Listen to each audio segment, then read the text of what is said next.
Hi, my name's Adam and I've been asked to talk about a few predictions, I think, in tech for 2016.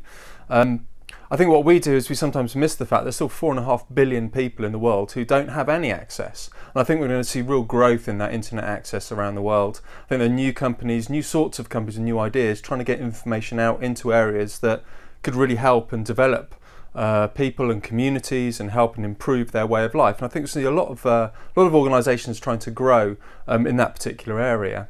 Other things that are happening in society, I think government is still trying to understand what digital really means. That's not just in policy, but actually in the blurring of the line between policy and delivery. It's becoming slightly, even IT is becoming slightly party political. I think we're going to see more of that. I think we're going to see more of an attempt to understand what digital and what government as platform really means in terms of the citizen and putting that power back into the hands of the citizen. I think more and more in companies as well, we're going to see individuals understand that they have to own their own data.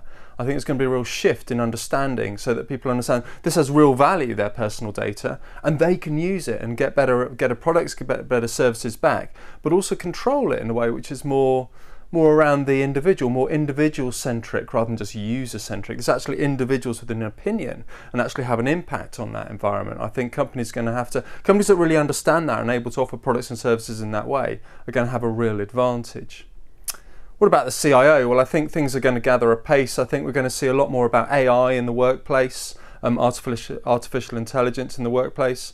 And what does that mean? I think people are looking for data wisdom rather than just the accumulation of data. It's actually about how can we use this and how can we actually improve people's quality of life through the products and services that we provide, but in a way that doesn't make them run away. So Tesco Club Card used to be something that people found amazing and and it was very intuitive, and then they got scared by actually how much data was out there about themselves. And I think they're trying to, again, struggle with some idea of control and what that means.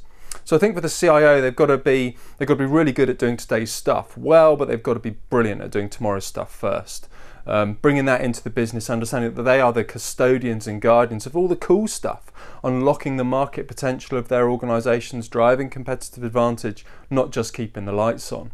I've seen a few CIOs challenge people and organisations to say, don't buy stuff. I wonder what that'll mean in the future as well.